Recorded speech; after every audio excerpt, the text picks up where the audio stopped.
audio recording of a conversation that leaked over the weekend between Los Angeles City Council President Nury Martinez and some city officials showed them using racist language to deride other officials, including Councilman Mike Bonin, a white man, and his 8-year-old black son. During an LA City Council meeting on Tuesday, Councilmember Mitch O'Farrell called on the officials involved to resign, saying, quote, "The court of public opinion has rendered a verdict, and the verdict is they all must resign." His comments come after community members called for the resignations of those involved. We shall continue. Colleagues, we just heard everyone in public comment express the outrage and anger and hurt. This council must grapple with devastating transgressions by 3 of our colleagues that were brought to light and the deep wounds and suffering their actions have caused to the people of Los Angeles and to members of this body. These transgressions must be confronted and dealt with. I, for one, am hurt, angry, and sad. I join all of you in those emotions. As we continue to process this, let's take stock of this city, and we as an elected body have faced in recent years not just a global pandemic or a movement for social justice and equity or the crises of homelessness and housing, but a series of scandals that have rocked this chamber. These past episodes have already deepened, damaged the public trust, and have already jeopardized our ability to do our duty on behalf of those we serve. And now this, a moment unlike any other. What we do now and in the immediate days and weeks to come will be pivotal. And colleagues, we can, we will, and we must meet this moment. The casual racism, the abhorrent language, the dehumanizing racist reference describing a child, a black child, and the son of a colleague, the denigration of indigenous peoples, which we just celebrated last night at Grand Park Indigenous Peoples Day, and the Oaxacan community was there and strong and in force.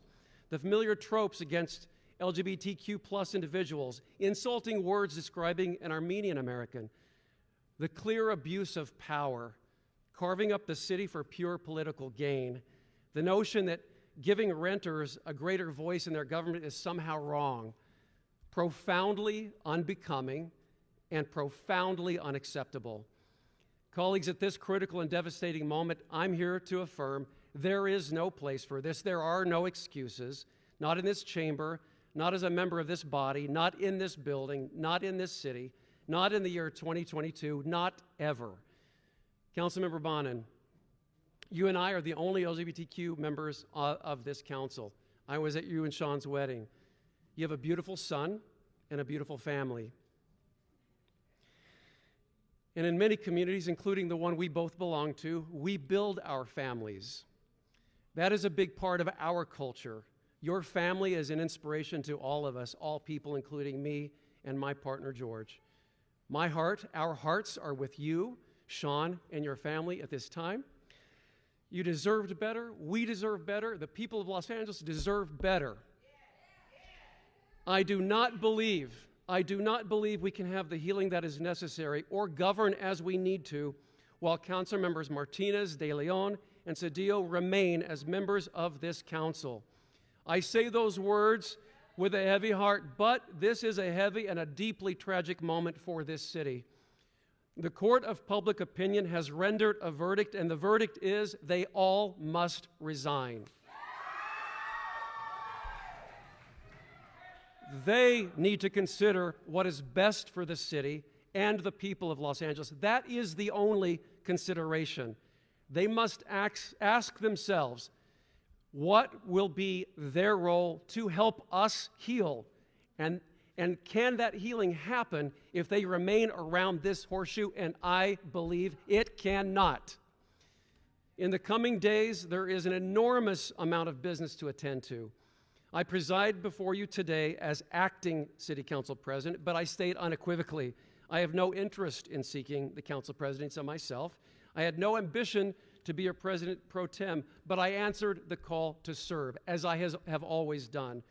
My only motivation then and now is to be a public servant and as I sit before you now, presiding in this capacity, in my role, it is to help us get through this moment and help set us on a path to stability and to healing. To that end, today I introduced a motion that calls for the election of a new permanent council president next Tuesday, October the 18th. The work of my life is public service, and my job now is to help us heal and move forward.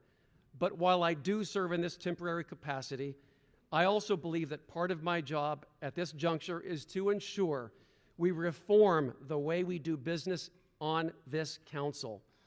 The comments at the center of this storm came from a discussion on redistricting.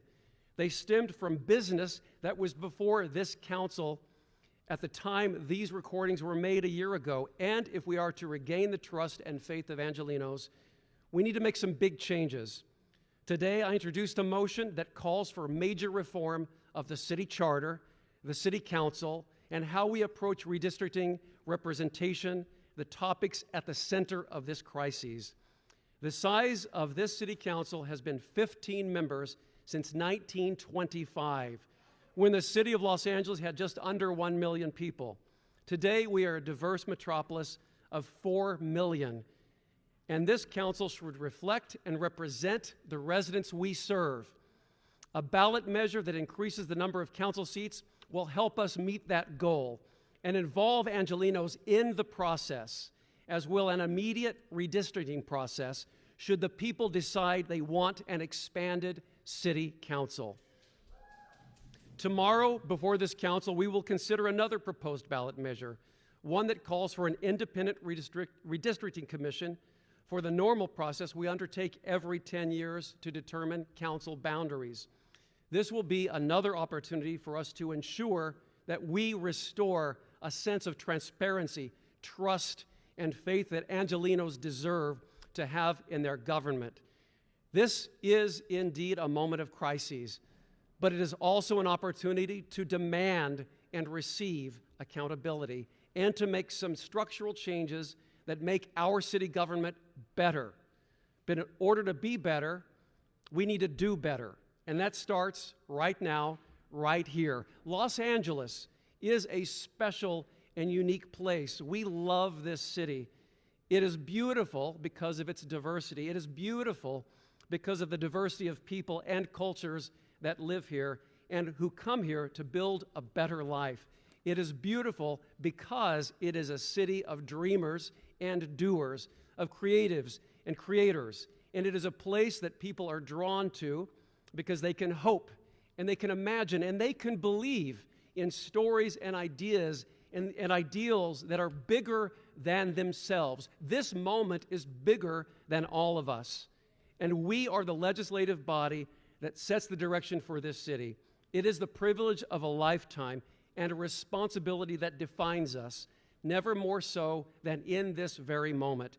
This is the city of angels, and this moment requires us to appeal to the better angels of our nature that reside within all of us. We must confront the violations of trust, integrity, professionalism, and confidence that are before us. And we must demand better. We must demand action, and we must deliver change. And if we do those things, I am confident we can move forward into a brighter future for the city we love and for the people we serve. And I thank you for that. And I